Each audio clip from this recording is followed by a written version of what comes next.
Chapter 11 Summary, Lesson 1. The Industrial Revolution in the United States began in New England. New England had rivers and streams for water power, which could run machinery in new factories. New England also had ports at which goods could be shipped and received. New machines made it easier to produce goods on a large scale, so we can make more faster. Interchangeable parts helped industries produce goods faster by allowing parts to be put together quickly to make a complete product.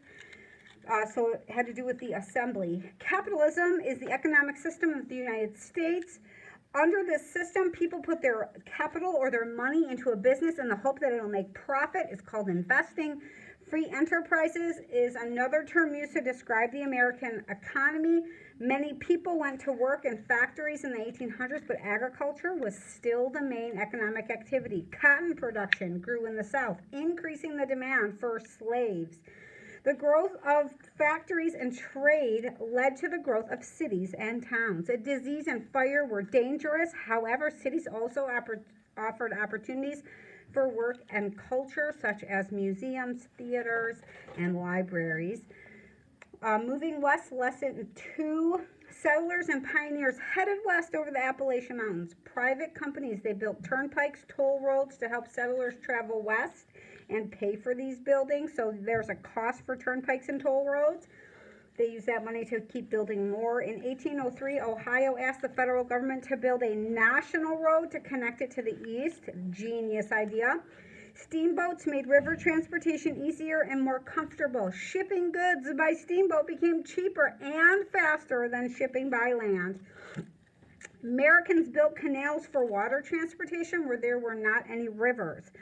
So they dug out that small canal. The Erie Canal was built to connect the New York City with the Great Lakes, and its success led to more canals. So they man-made those little river systems. As the population increased west of the Appalachian Mountains, new states were created. So pioneers moved to the west to find a better life. Lesson 3 talks about unity and sectionalism.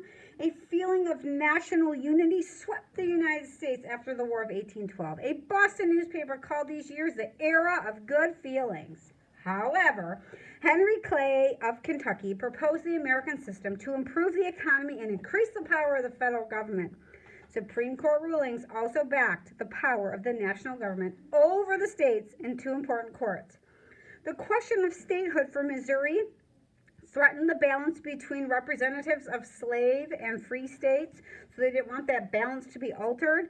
After heated debate, Congress passed the Missouri Compromise. It allowed Missouri to be a slave state and made Maine a free state. So they traded one state out not to throw off the balance. Spain and the United States disputed the border between the United States and Spanish-controlled Florida. Spanish was not able to hold Florida.